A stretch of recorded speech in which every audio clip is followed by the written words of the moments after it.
एक सर्कस में एक हाथी काम करता था जिसका नाम मोती था और वह बहुत सीधा था। जब वह बच्चा था तभी से सर्कस में था। वह पूरे दिन एक खूंटे से बंधा रहता था। उसका महावत उसे सुबह खोल कर ले जाता, उसे मार मार कर तरह तरह के करतब करवाता था। उसके बाद दोपहर को मोती डर के कारण सर्कस में तमाशा दिखाता था। शाम तक वह थक जाता था, लेकिन देर रात तक उसे करतब दिखाने पड़ते थे। रात को वह थक कर सो जाता था। इधर उसका महावत भी उसके पास एक खाट बिछाकर सो जाता था। एक दिन सुबह जब मोती जगा तो देखा उसका महावत वहाँ नहीं है। वह अपने गांव गया था, इसलिए आज मोती का तमाशा नहीं होना था। मोती बहुत खुश हुआ, कम से कम एक दिन के लिए तो उसे छुट्टी मिली। इधर सर्कस का मालिक बहुत परेशान था, सारे टिकट बिक चुके थे। अगर हाथी का तमाशा नहीं हुआ तो पब्लिक तोड़ फोड़ मचा देगी। नटखट बंदर अपने पिंजरों में उछल कूद मचा रहा था। मोती, नटखट आज तो मेरी छुट्टी है, मेरा महावत तो गांव चला गया। नटखट, क्या बात करते हो भाई? भला ये सर्कस का मालिक कभी छुट्टी दे सकता है? वह कुछ न कुछ इंतजाम कर ही ले। मोती अपनी जगह पर चुपचाप खड़ा है, गहरी सोच में डूबा हुआ, जब उसके मन में नटखट की बातें गूंजने लगती हैं। उसकी आंखों में एक नई उम्मीद की चमक आती है, जैसे उसे अपने बलशाली होने का एहसास हो जाता है। मोती धीरे धीरे अपने खूंटे की ओर देखता है, मन में यह तय करते हुए कि अब उसे कुछ करना है। वह अपने अंदर की ताकत को महसूस करता है और सोचता है कि अब कोई भी उसे रोक नहीं सकता। रात का अंधेरा छा जाता है और मोती अपने खूंटे को उखाड़ने की योजना बनाता है।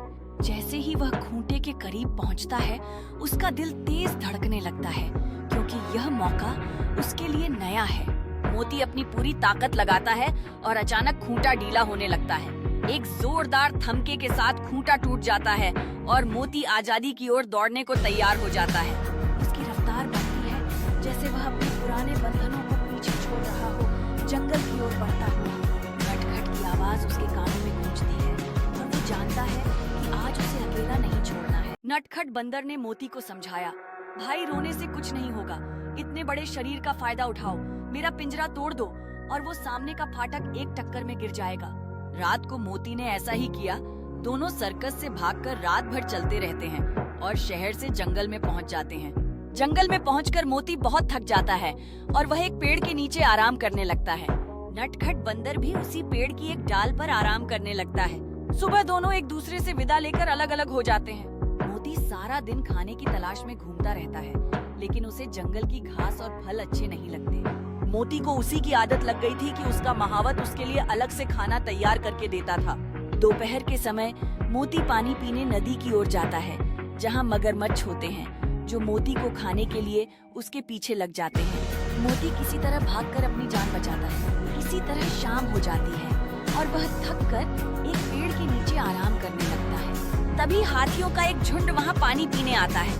मोती ने कहा, भाइयों, मैं भी तुम्हारा साथी हूँ, मुझे अपने झुंड में शामिल कर लो। महावत मोती को देखकर बहुत खुश होता है। महावत, मुझे पता है नए महावत ने तुम्हें बहुत मारा, इसीलिए तुम चले गए थे, लेकिन मेरे बिना तुम रह नहीं पाए, इसीलिए वापस आ गए। आखिर हमारा तुम्हारा बचपन का साथ है। महावत मोती को वापस लाकर खूंटे से बांध देता है। कुछ ही देर में मोती देखता है कि नटखट बंदर भी अपने पिंजरे में बैठा है। मोती, अरे तुम यहाँ कैसे? नटखट, भाई मैं तो 2 दिन पहले ही आ गया।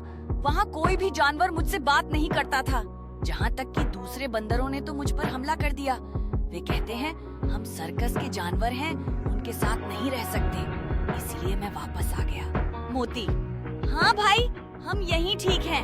अब हमारा यही घर परिवार है। अब बस अपना काम अच्छे से करते हैं, जिससे हमें ढंग से खाना मिल सके और मार भी कम पड़े। अकेले उस आजादी में रहने से इस परिवार में रहना ज्यादा अच्छा है। इसके बाद मोती अपने महावत की हर बात मानने लगा और महावत भी अब मोती को नहीं मारता था। शिक्षा, असली सुख अपने घर में ही मिलता है।